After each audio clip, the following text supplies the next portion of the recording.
Palakpakan ho muna natin, Miss Cathy Binag.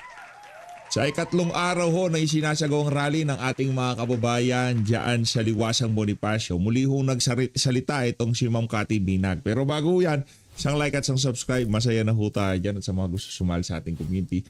Yung join button nandiyan lang ho sa baba. Ayun na nga, ibang klase talaga itong si Ma'am Cathy B. Pagka siya na sumasalansan, ang dami hong nakikinig. Palakpakan ho natin ng isang beses pa. Etong si Madam Cathy Binag. Wala na ho tayo maraming tatalakayin dito sa video na to. Re-recta na ho tayo dito kay Ma'am Cathy B. Comment lang ho kayo dyan sa baba. We are one. Maraming salamat, Senator Rodante Marcoleta. Baka maligaw dito si Sen Dante. At least makita niya yung pagsuporta ng sambayan ng Pilipino sa kanya. We are one. We support Senator Rodante Marcoleta. Maraming salamat, Senator Rodante Marcoleta. Panoorin ho natin ito mga kababayan. Game. Diba? Dapat ito ang idol. Yung mga kabataan ngayon, ito ang future ng bayan. Yo! Sabi ko eh. Kasi, bata pa kayo, alam nyo na yung tama sa mali. Diba? Mabuti. Yan ba yung 1,500 crowd? Kasi pinapakalat ng mga bayarang mainstream media, konti na daw yung tao sa Liwasang Bonifacio. Di ba? Yan ba yung 1,500 crowd? Sa aking nakikita, kung titignan natin na let's say 5 katao kada square meter o let's say 3 katao kada square meter dyan, kulang-kulang siguro mga nasa 20 mil yung mga tao nasa Liwasang Bonifacio ngayong mga panahon na to. Kasi kita nyo naman to dito. Hanggang dito sa likod na to, isipin nyo na lang 3 katao kada square meter. Ilang square meter yan? Di ba? Marami. Kulang siguro more or less 10,000 itong mga nasa harap pa lang na to. Wala pa yung mga nasa likod, nasa gilid kasi malawak ho yung Liwasang Bonifacio. Yan pa lang ho yung harapan ng entablado. Sa gilid ho banda dito kasi nanggaling na tayo diyan eh. Sa gilid ho niyan, marami pang tent diyan, marami pa yung available na lugar diyan para pag hindi nakukuhanan ng video na to. Ibig sabihin ho talagang fake news yung mga taga mainstream media. Kaya naman, palakpakan ho natin ang ating mga kababayan na talagang nakikibaka diyan sa Liwasang Bonifacio. Pati pa kayo, hindi kayo abogado, hindi kayo politician na binoto ninyo, na nangako, na ipaglalaban ng bayan, ng bolat na budol lang tayo lahat. Tama? Kaya tama to po. Etong ginagawa nyo, napakagaling. Salamat, Senator Rodante Marcoleta. Salamat, Senator Rodante Marcoleta. Kayo mga bata, nakita nyo kung ano ang kamalian. Hashtag salamat, Senator Rodante Marcoleta. Hashtag protect Rodante Marcoleta. At nangyayaring katiwalian sa ating bansa. Di po ba? Ang pagdidiin kay Senator Rodante Marcoleta or Kadante Marcoleta ay isang walang kakwenta-kwenta. Yeah. Compare sa mga tinuturo ng mga witnesses na magnanakaw. Ilan na ang witness na lumabas? Ilan na? Pero ni isa, ayaw nilang pakinggan bagkus ito'y kanilang pinapasama at kinukulong. Pero guess what? Guess what? Si Ombudsman gagamitin ang statement ng retired men in uniform against kay Martin Romualdez. So, kung nagsisinungaling ang men in uniform na mga retired, bakit gagamiting ebidensya? Nako! Yari! Yan ang sinasabi ko sa iyo, Boying. Binabantayan ka na sabay ng Pilipino. All eyes on you, ika nga. Boying! Walang hiya ka, ha? Sa DOJ, sa ibang ahensya ng pamahalaan, sa Senado, sinungaling yung 18 Marine. Pagdating sa Ombudsman, gagamitin. Gagamitin na si Bunuhan, gagamitin ba yung 18 Marines? Pambihira, ba't hindi pa rin nakakulong si Martin Romualdez? Di ba, Ma'am Cathy B? Tagal ko na din nakikita yung si Ma'am Cathy B. Pero salute, palakpakan natin. Saludo sa pinapakita niyang ika nga pakikiisa, Diyan siya ginagawang pagtitipon ng ating mga kababayang INC. Palakpakan natin. Di ba? Palakpakan natin. Di ba? Di ba? Ang korap, kinakanlong, ang nagbunyag, kinukulong. Di ba? Dapat managot ang mga kurakot, no to selective justice. Di ba? Grabe, ang daming gwapo pala na INC. Teka lang, aba. Hindi ko naman sinasabing gwapo ako, pero hindi ako membro ng INC. Biglang umepal no? Dapat pogi ka din. Di ba? Lumalayo ka pa, Madam Kati. Lumalayo ka pa. Malabo yung mata ko pero luminaw ngayon, ha? Pambihira, mahilig ka pala sa pogi, lumalayo ka pa. Pero mas mo. O, di ba? Ang daming pogi, oh. Alam nyo ba't kayo pogi? At Oh. saka marami rin maganda, nakita ko nun sa likod, ha? Pogi, oh. Ang popogi, oh. Grabe. Ang gaganda din. R1. We are one. We are one. We are one. We are one. Okay. Teka lang, sasabihin ko sa inyo ba't kayo pogi. Spiritual yan eh. Kung maganda ang iyong hangarin sa puso at kalooban, maganda rin ang reflection yan sa panglabas sa kaanyuan. Diba? Tingnan niyo yung mga korap. Ang papangit. Diba? Papangit talaga. Pag di tabingi yung mukha, bungal. Diba?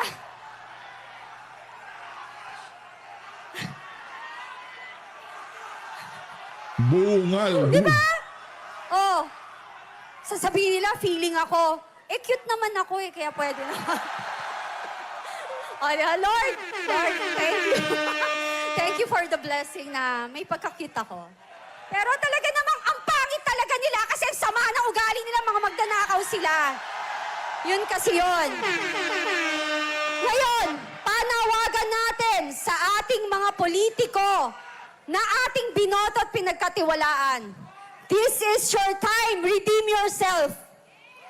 Ang Diyos mapagpatawad sa mga taong humihingi ng tawad at sinsero. Panahon na, kung kayo man ay nagkasala, humarap kayo sa entabladong ito, umakyat kayo dito at magsalita. Manindigan kayo kung ano at sino ang nagsabwatan sa nakawan sa gobyerno at kayo ay pagtatanggol ng mamamayang Pilipino. Sa mga men in uniform sa inyo, nananawagan kami. Wala. Yung men in uniform natin, ano yan? Nawala yung bilib ko sa mga individual na yan. Sa totoo lang. Buti na lang, hindi natin tinuloy yung ating pagsusundalo. Pag nagkataon, hindi tayo nakakakana ngayon dito sa Bangag administration na to. Buti na lang, di tayo sundalo ngayong mga panahon na to. Di ba? Kung hindi, sigurado wala patatalsikin ka ni Browner pagka kinana mo si Marcos Jr. Diba? Yan yung ngayon, yung kalakaran dito sa bansa na to, ngayong mga panahon na to. Kaya mahirap po mga kababayan, para sa mga men in uniform natin, ganito na lang ba ng ganito ang gusto nyo mangyari? Nako. Ako na pera sa kaban ng bayan. Willing ho kaming mga Pilipinong i-donate sa mga men in uniform na magtatanggol sa ating bayan at huliin ang mga magnanakaw na yan. Diba? Willing tayo, ninakaw na di huliin nyo isa-isa, puntahan nyo sa bahay, sure ako may pera doon cash. Maleta. Check nyo yung basement. Oh, kay Erwin Tulfo, baka marami yan. Sa Forbes. Oh, sige, sa Forbes. Hindi, feeling ko wala na sa Forbes. Nasaan? Nasa Makati? Nasa EDSA?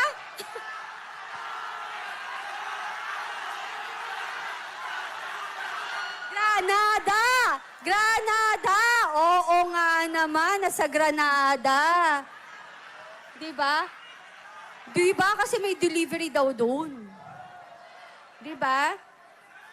Ako nga, kanina, I don't understand saan nanggaling yung sinabi na okay daw ang ekonomiya natin. Mura ba ang gasolina? Nako, Mura ang bilihin? aray mo. Nagtataas ang renta ng bahay, di ba? Magkano ang pamasahe ngayon? O, di ba?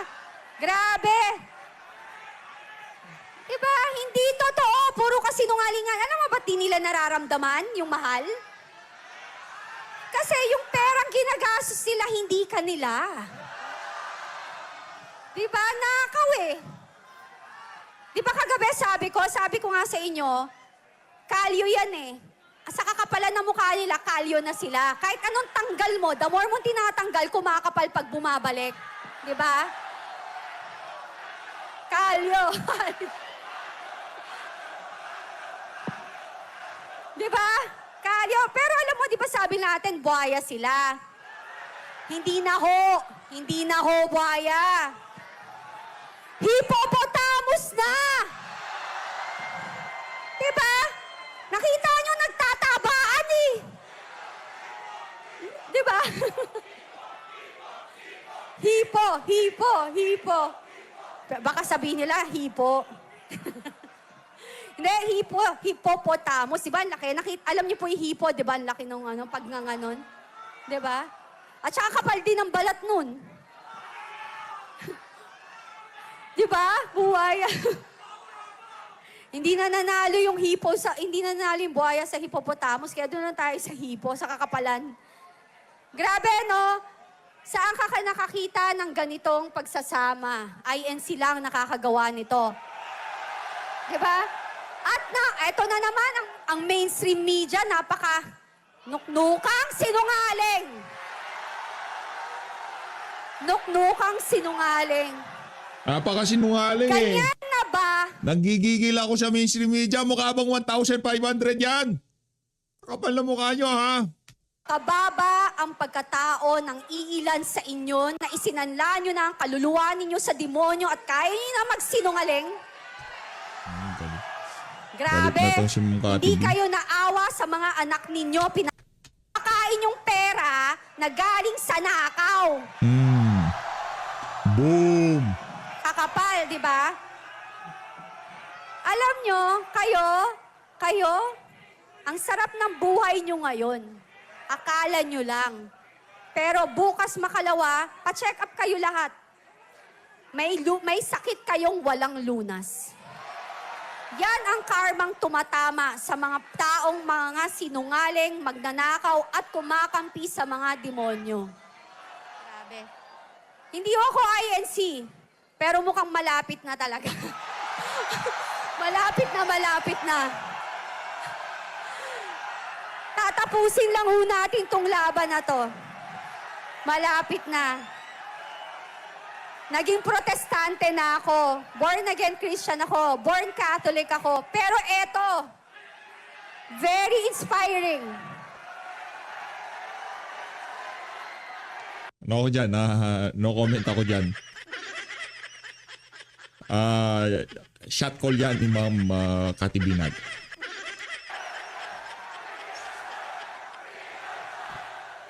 We are one sa pagmamahal dito sa bansa na to. We are one sa pananawagan ng pananagutan sa mga magnanakaw na to. We are one. Kaisa nyo ako, mga kababayan nating miyembro ng INC. Kaisa nyo si PH Artigan. Mahal na mahal ko yung mga kababayan nating INC. Dahil sa kanilang paninindigan, suportado ko yan all the way. Diba? Mahal mo natin yan. Okay, comment nyo sa baba, we are one, we are one. Diba? Eto. Mga kababayan, mga politiko, nakikita niyo yung mga bata? Hindi kayo nahihiya? Diba? Andito, nabibilad sa araw, nagsasakripisyo, lumalaban para sa bayan, tas tatawagin yung kulto. Kung sila kulto, gusto ko na maging membro ng kultong to. Sabi ko sa inyo, galit na si Ma'am Kati B. Kulto kayo ng kulto, pero kayo kuto at Anak ko. Ayaw, ano masasabi ako? Kalma, easy. Mainit eh. Bakit sila? Sandali lang po. Ba't sila kuto? Di ba? Sumisip-sip ng dugo, nanguubos. O, di ba? Yan ang ginagawa nila sa kaba ng bayan. Ayan. Kuto. Grabe! Alam mo, ang daming magiging leader ng Iglesia ni Cristo na tunay na ipaglalaban ang mamamayang Pilipino. Diba? Ang gagwapo pa! Kaya kayo dyan na naninira sa Iglesia ni Cristo, inggit-pikit lang kayo. Diba? Inggit na inggit kayo. Hindi nyo kasi kayang gawin to na tunay na sama-sama. Sa mga at saka kayo, yung mga naninira sa inyo, yung mga sandamakmak na page sa Facebook, at saka mga troll, nakalista kayo, ipapatawag namin kayo lahat. Di namin kayo papatawarin.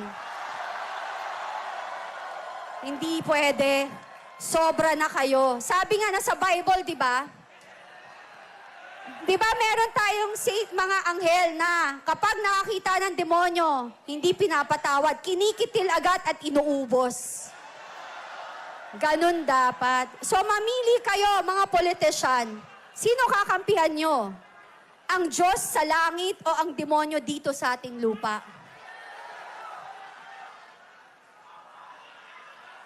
Wala na. Hindi na tayo pwede.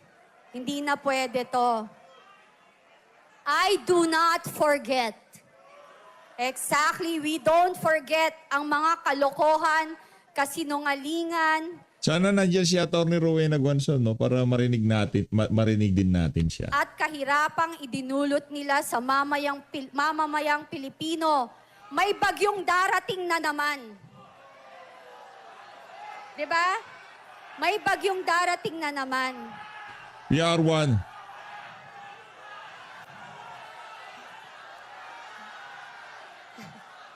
Ado. May bagyo. So, eto na naman tayo. Ano na naman sasabihin nila? Ha? Bagyong bongbong. Di ba? O kaya bagyong mandarambongbong. Bagyong adik. Di ba? Hindi na. Hindi tayo pinapakinggan. Hindi. Walang hindi nag-iisip. 'Di ba? Hindi na tama. Saan ka nakakita ang politician pag tumatakbo?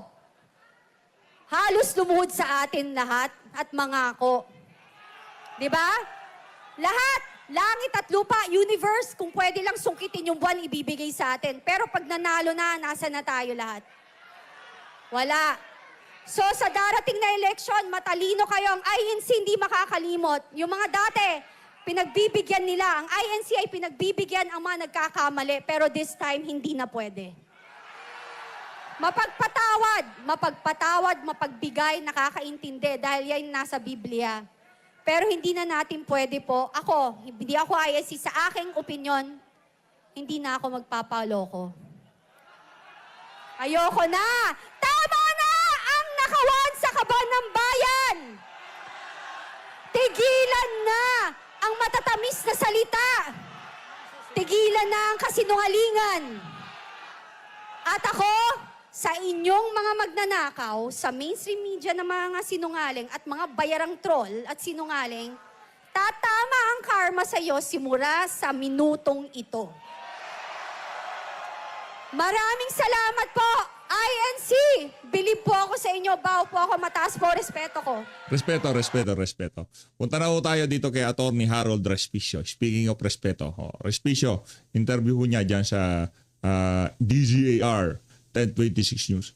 Game. Opo, anong masasabi ninyo na mula doon sa EDSA People Power Monument ngayon nilipat dito sa Liwasang Bonifacio matapos ng kinansila o binawi yung permit?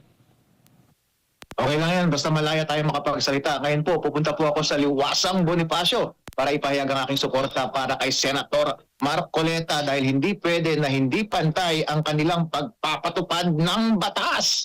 Ayon po sa batas, ang dapat nakukulong ay yung mga nagnanakaw. Si Senator Mark Coleta po, hindi po siya yung nagnakaw. Siya yung nakahuli. Siya yung nakabuko ng mga nagnakaw. Pero siya po yung gusto nilang ipakulong ngayon. Hindi po pwedeng balikwasin nila ang pagpapatupad ng batas.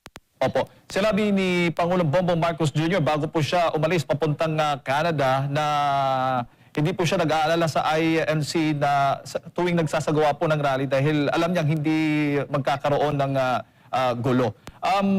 Sa inyong pananaw, paningin, attorney, kung merong iba pang ipinaglalaban o ipapanawagan nga, bukod nga doon sa pagsuporta kay Senator Marcoleta, pinapayagan ho ba ng INC kahit ang ibang grupo ay iba po ang kanilang sinisigaw bukod po doon sa paghahayag ng kanilang suporta kay Senator Marcoleta?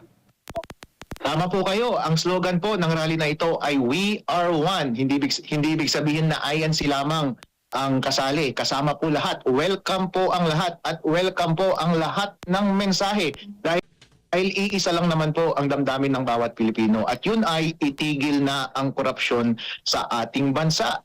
Hindi po mali na magsalita laban sa korupsyon. Hindi po mali na ipagpatuloy ang investigasyon laban sa korupsyon. Hindi po mali na ilabas ang katotohanan. Hindi po mali na manawagan na maipakulong ang lahat ng mga nagkasala. Wala pong mali doon at yun po ang gustong marinig ng lahat ng taong bayan. Iisa po ang ating boses. Sa lahat po ng mga Pilipino na nagsishare ng mensaheng iyon, welcome na welcome po para pumunta sa Liwasang Bonifacio at iparinig natin kay BBM ang mensaheng iyon na huwag ipitin ang pagpapalabas ng katotohanan tungkol sa nangyayaring korupsyon sa ating bansa. Opo, marami sa mga nagprotesta noon ang kinasuhan, inaresto dahil nga daw sa kanilang mga inihayag laban nga sa administrasyon, partikular na sa Pangulong Bongbong Marcos Jr.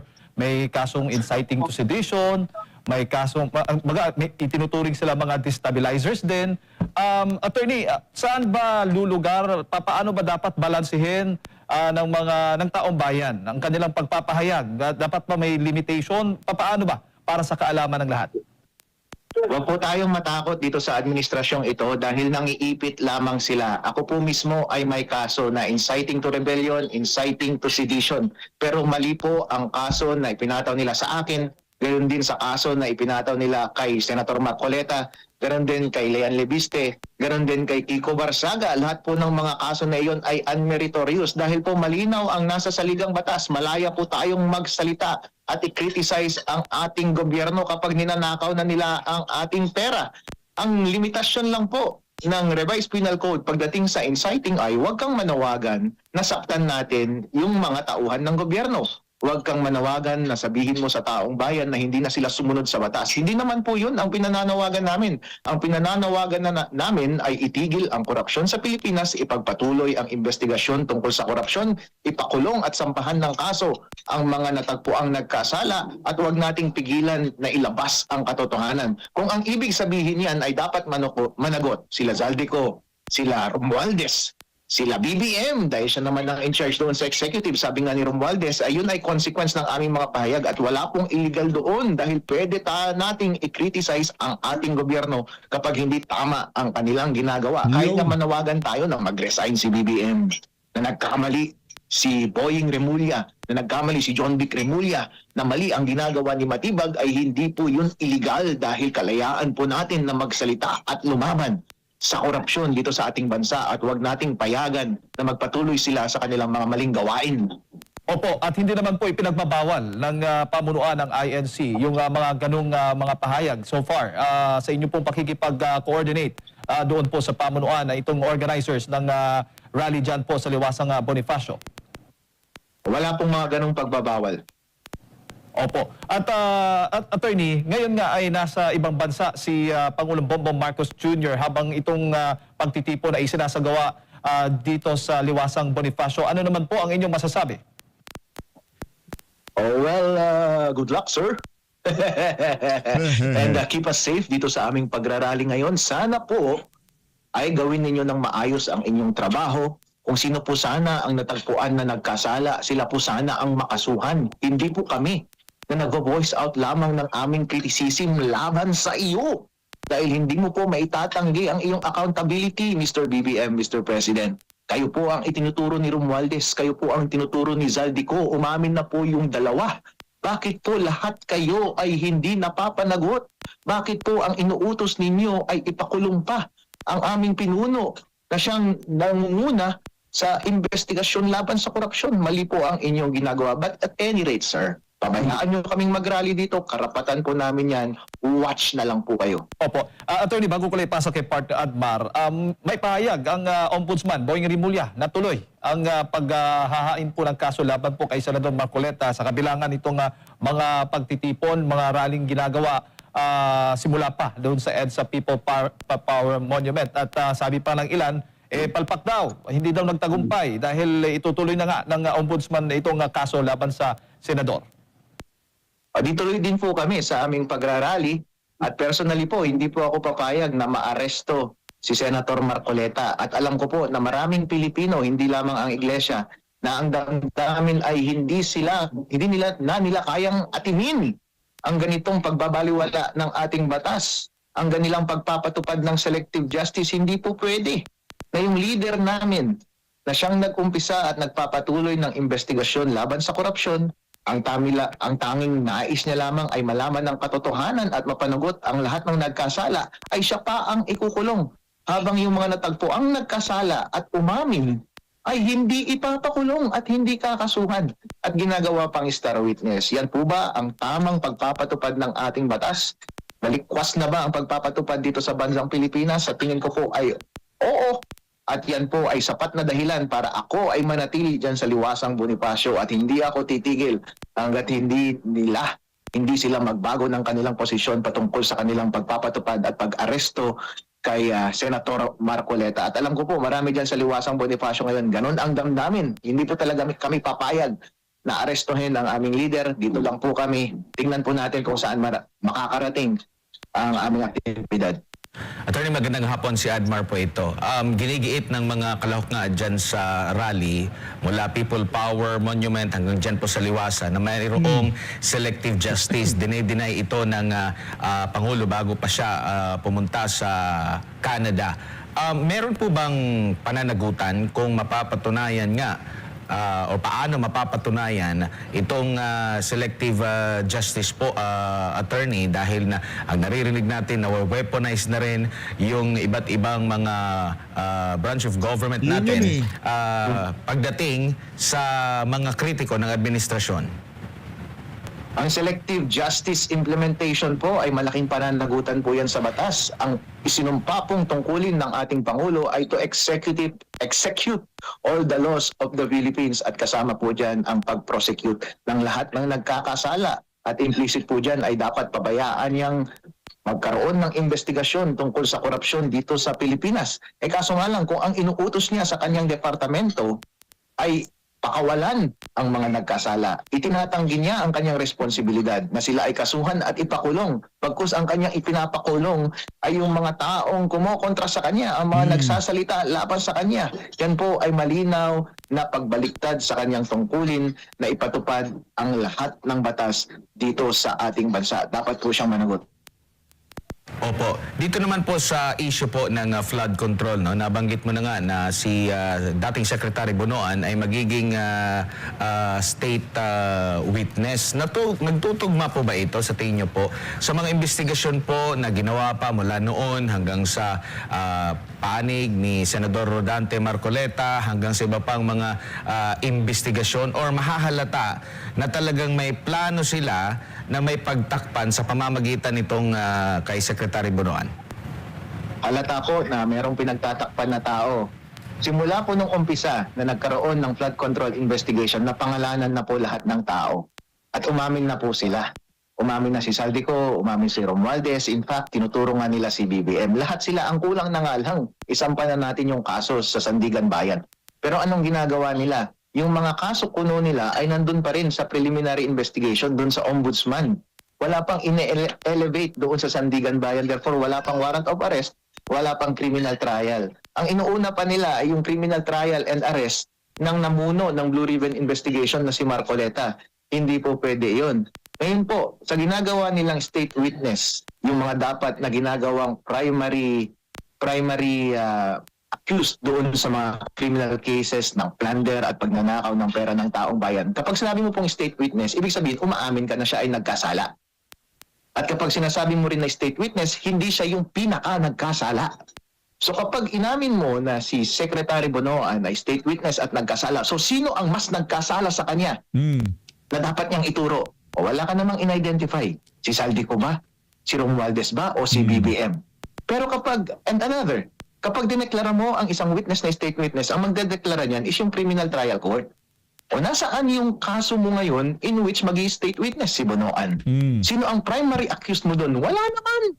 Ibig sabihin, pambobola lang yung ginagawa nilang state witness kasi wala namang formal declaration na may state witness kasi nga wala namang formal na criminal case laban sa isang mas guilty na tao kaysa kay Bonoan. Alright po. So lahat po ng ginagawa nila ay pagbaliktad kahit ano pang paikot-ikot ang gawin nila at eksplanasyon. Hindi mo naman may tatanggi na lahat ng taong bayan po, malinaw ang pagtingin nila sa trato ng administrasyong ito dito sa investigasyon ng flood control. Lahat po ng napangalanan ay walang kaso, ginagawang state witness at napapalaya. Pero yung mga nag-iimbestiga at nagsasalita at nais lamang ilabas ang katotohanan, sila po ang kinakasuhan at ipapakulong. Hindi po pwede na makulong. Yun o kasi yung pinakamahirap doon. Bakit sila makukulong? Bakit si Rodante Marcoleta ang makukulong? Bakit hindi si Martin Romualdez ang... Yun ho ang hindi maintindihan ng mga ordinaryong Pilipino dito sa ginagawa na to ni Bonjing Remulla. Ang ating leader na si Senator Marcoleta. Opo, Attorney, so ibig sabihin hindi ka panipaniwala kung may halimbawa may ibubunyag si Secretary Bonoan na ang mastermind ay mas mababa pa sa kanya na ranggo. So mas mataas pa dapat sa kanya. Mas kapanipaniwala yun, Attorney. Opo, kasi po, ang ibig sabihin ng state witness, hindi siya yung most guilty. Dapat may mas guilty sa kanya. So far, sa theory ni Zaldico, sa theory ni Romualdez, at sa theory ng Blue Ribbon investigation, at lahat ng testimonya ng relevant witnesses, hindi talaga natin may tatanggi na tinuturo nila yung executive department. Sino bang executive department? Sabi ng konstitusyon, the executive shall be only the president. Tayo kasi nating sabihin na siyang may kasalanan. Siya naman talaga ang may kasalanan eh. Ba't kasi ayaw nating sabihin yon? Siya naman talaga ang may kasalanan. Yun na lamang ang hinihintay natin. Okay po. So, sige, kasuhan natin si Bonoan, kasuhan na natin si Saldico, Romualdez, yung mga mas mataas sa kanila hanggang sa presidente na po. Gawin na po natin lahat yun. Huwag na natin hintayin pa. Opo, Attorney, ang pangamba dito ay kung hindi matibay, halimbawa merong kaso ng mga malalaking pangalan, pero hindi naman matibay ang pagkakagawa at mababasura lang, parang pwedeng ganun din ba yung magiging gagawin para ipalabas ko noon na meron siyang kasalanan pero hindi naman pulido, hindi naman solido yung pagkakagawa ng kaso? Ano pa po bang ebidensya ang kanilang hinihintay? Naglabas na ng sariling statement si Saldico at Romualdez at willing silang mag-participate dun sa kaso. Naglabas ng mga expose si Leon Leviste. Ang daming mga ebidensyang lumabas doon sa investigasyon ng Blue Ribbon Committee ni Marcoleta. Madaming witness din na lumabas, yung mga bodyguard ni Zaldico na 18 Marines. Ano pa po bang ebidensya ang ating hinihintay? Sa akin pong paningin ay napakalakas po ang ebidensya para mag-convict na po tayo ng mga totoong nagkasala. Yan lamang po ay palusot nila para hindi nila ituloy yung kaso. Kung sa tingin niyo po ay kulang pa, bakit hindi po kayo gumagawa ng hakbang para maghanap pa ng ebidensya? At ang tanging paraan lamang yan ay paandarin po ninyo yung ipagpatuloy ninyo yung investigasyon pa rin dun sa Blue Ribbon Committee. O kaya ipagpatuloy ninyo at gawin yung public yung ginagawa ninyong investigasyon diyan sa Ombudsman.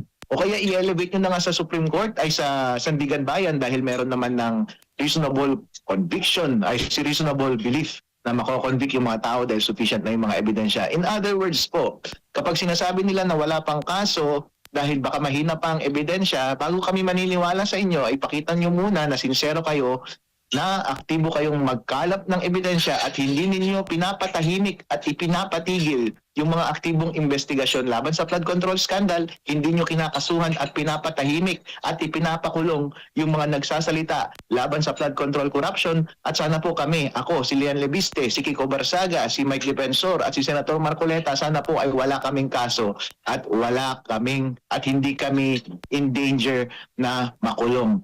Mas lalo po silang busy na magpakulong at magkaso sa kanilang kalaban kaysa buuin yung kaso, garod, para mabuo nila yung case doon sa flood control scandal na mga nagkasala. Hindi po kapanipaniwala yun.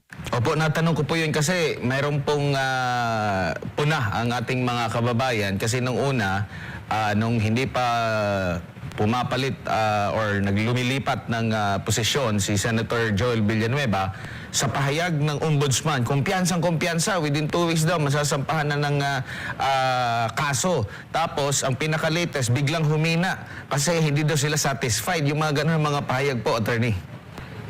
Ayun ang tinatawag nating selective justice po. Ganon din po ang nangyari kay Mr. Escudero at saka kay Villanueva. Noong kapag nakikita nila na hindi sumasang-ayon sa administrasyon yung senador at sinusuportahan nila yung Blue Ribbon investigation, sila po yung kinakasuhan. Pero para ipitin sila, tatakutin sila ng kaso at ang bargaining chip nila ay hindi na namin kayo kakasuhan basta bumaliktad lang kayo at huwag kayong pumayag na ipagpatuloy yung Blue Ribbon investigation laban dito sa korupsyon. Malinaw po na ganun ang nangyari. Kaya Yan po nga. talaga ay selective justice. Selective. Kung sino yung dinedeklaran nila na may kasalanan dati, biglang babaliktad, hindi na daw aarestuhin. Sila yung malaya ngayon. Chill na chill ang buhay. Tapos yung nanguna ng investigasyon para utang na loob natin sa kanya. Sa matter of fact, ang lahat ng alam natin ngayon dito tungkol sa flood control scandal, kung hindi dahil sa kanya, hindi natin alam yung ganitong kalawak na pagnanakaw sa ating gobyerno. Siya pang Pambihira, no? Blunder case kay Rodante Marcoleta, balik sa flood control issue. 'Di ba? Impeachment ni VP Sara, balik sa flood control issue. Nasisira na ho ang ulo ng mga taga-Malacanang, di nila ho malaman kung paano i-divert itong usapin na to. Kahit anong ikot nila, laging bumabalik sa flood control. Kahit yung mga foreign consultant ho nila dito sa administrasyon na to, sa tingin ko nasisiraan na rin ng bait ngayong mga panahon na to. Na ano sila, na tinatakasan na ng katinuan. Sinabi, papakulungan natin si Marcoleta, bumalik sa flood control yan. Ini-impeach nga natin si Sara para makalimutan yung issue ng flood control. Bakit bumabalik sa flood control yan? Pambihira. Nagkanda traffic sa EDSA. Ba't bumabalik sa flood control issue yan? Sagot ng ating mga kababayan, okay. Hindi kami mag-ano, traffic dyan. Hintayin nyo yung baha. Sigurado lulubog dyan at mas matindi ang traffic na aabutan ng sambayan ng Pilipino. Diba? Kahit anong paikot-ikot nila, kahit anong pamekos-mekos nila, kahit anong diversionary tactics ang ginagawin nila, bumabalik lagi ho tayo sa flood control issue, flood control scandal. Kaya para sa mga Talyanista at ensaymada, wala kayong bitaw dito sa isa na to. Sa ayaw sa gusto nyo, babalik tayo sa usaping flood control. Ito kasi mga siraulo na to, mga Talyanista at ensaymada, game na game ho sila pagka usaping impeachment, pagka usaping plunder case ni Rodante Marcoleta. Pero pagka napupunta na naman sa flood control, tameme na naman yung mga walang hiya. ipapakulong natin. As a matter of fact, Kakapal na mukha nyo. utang na loob ko po. Hype tayo ngayon kasi may kape tayo eh. Pagka may kape talaga tayo medyo hype tayo. Kaya hinayaan ko to si Atty. Harold Respicio. Feeling ko hindi nakakapit to kaya ganito so. Kasi pagka nakakapit to para ding para ding bulatin na binuhusan ng asin to eh. Alam niyo yung mga hito, ganun ka. Ang tawag dito, maligalig tong si Atty. Respicio pagka minsan pagka nakikita natin parang bulatin rin pala. Alagang hype na hype. Sa kanya, ang aking pagkakaalam tungkol sa korupsyon, utang na loob ng Pilipino sa kanya na nailabas ang katotohanan tungkol sa flood control scandal at korupsyon sa Pilipinas. Kaya bilang sukli po, ay dapat natin siyang suportahan at huwag tayong pumayag na siya pa ang makulong. Opo, sa development na ito, may silbi pa ba o pwede pa ang muling pagbubukas ng investigasyon? Kasi si Congressman Leandro Leviste nanawagan na ulit sa Kongreso na magbukas muli ang investigasyon sa flood control. Tingin nyo dito sa Senado, pwede pa ito or magiging malamya dahil sa mga pahayag na rin ng mga ngayon ay majority po, Attorney? Maging malamya po yan sa Senado dahil po malalaman natin noong kampi nila ang administrasyon sa Senado sa leadership ni Senator Ping Lacson, ilang buwan po na walang nangyari sa Blue Ribbon investigation. Napakababaw ng investigasyon. Noong sa maikling panahon na nag-step in sila Marcoleta at Cayetano, ang daming lumabas na expose. Kaya pilit nila at minamadali nilang sila ay matanggal at bawin ulit yung majority mula sa kanila. Ngayon pong nasa kanila na yung majority, bakit naging malamig ulit yung investigasyon tungkol sa flood control scandal? Ngayon po, nakikita natin na wala tayong pag-asa na dyan sa Senado at malamang wala rin tayong pag-asa doon sa House of Representatives dahil marami sa kanilang nabayaran at sa kada boto at proposisyon na ipagpatuloy at buksan ng investigasyon laban sa korupsyon ay parating na napipigilan yung mga ganong motion. Kung wala po tayong relief na makukuha sa ating legislature na siya dapat nagbabantay sa ating executive, saan po dapat tayo pupunta? Kaya yan po ang ginagawa ng mga mamamayang Pilipino ngayon. Nagpapahayag ng kanilang damdamin sa open streets dyan sa ating mga dyan sa Liwasang Bonifacio para iparinig sa ating executive department na hindi na po tama ang ginagawa ninyong pagtatakip sa katotohanan, sa pag-uusig sa mga nagsasabi at nag-iimbestiga ng katotohanan at sa pananatiling paglaya ng mga nagkasala sa ating batas. Opo. Attorney, si Jade po ulit ito. Hindi ho ba makaka-apekto ang mga ganitong pagtitipon sa impeachment trial ni Vice President Sara Duterte? Hindi po makaka-epekto ito. As a matter of fact, si Vice President Sara Duterte ay nagbigay na rin po ng statement na sinusuportahan niya ang movement ngayon ng INC at lahat ng kanilang kasama in the We Are One movement. At gusto po nila na marinig po ang boses ng taong bayan. Maganda po na nagkakaisa tayo laban sa korupsyon. Dahil po ang korupsyon ang siyang sumisira ng ating bansa. Ang siyang sumisira ng ating pagiging sigla at mayaman bilang isang bansa. Hindi po pwedeng mangyari yan. At responsibilidad po na ni Vice President Sara Duterte bilang second executive ng ating bansa na i-lead tayo morally sa tamang direksyon na dapat nating pupuntahan dahil po under the leadership ni BBM, ano po ang nangyayari sa atin? Imbes na paunlarin niya ang ating bansa, imbes na mag-focus siya sa ating ekonomiya, bagsak na bagsak po ang ating ekonomiya, nagfo-focus po ang kanyang buong administrasyon na i-persecute lahat ng kumokontra sa kanya, lahat ng kumokontra doon sa flood control projects. Dapat po ang tama nating direksyon ay ilabas lahat ng katotohanan, lahat ng managot ay dapat managot, at lahat po ng nagsasalita ay dapat malaya silang ipahayag ang lahat ng kanilang damdamin. Opo, si Vice President Sara Duterte ba, may ideya ho ba kayo kung dadalo siya sa pagtitipong ito? Mukhang dadalo po. Hintayin lang natin yung peak. Siyempre, dahil po kailangan nating mag-save ng energy. Nakikita po natin na maraming araw po ang ganitong pagpapahayag, ang ganitong rally. At ako rin po mismo kailangan ko mag-step out para maligo. Dahil medyo malagkit-lagkit at maasim-asim na rin po ako kapag magtatagal ako doon masyado. Ganun din po. Tumatiming din po ako sa peak ng event para mag-deliver ng aking speech. Abangan nyo po, hindi pa po nangyari iyon. Marami pa pong araw na darating at hindi po kami aalis sa lugar na iyon. Isang bagsakan po lahat ang mangyayaring rally talaga diyan sa Liwasang Bonifacio para irally namin ang taong bayan na gumawa na ng hakbang at sa wakas ay Nako, ito na ho ito. tigil na ang ginagawang Balagbag na ho ito. korupsyon dito. Hindi na madadivert ng mainstream media itong itong paggalaw na to ng sambayan ng Pilipino dahil sa ginagawang pagnanakaw ng administration, itong addict administration na to. Sa ating bansa. Sa tingin mo, Attorney, huli na lang, ilang araw kaya ito magtatagal ang mga pagtitipong ganito?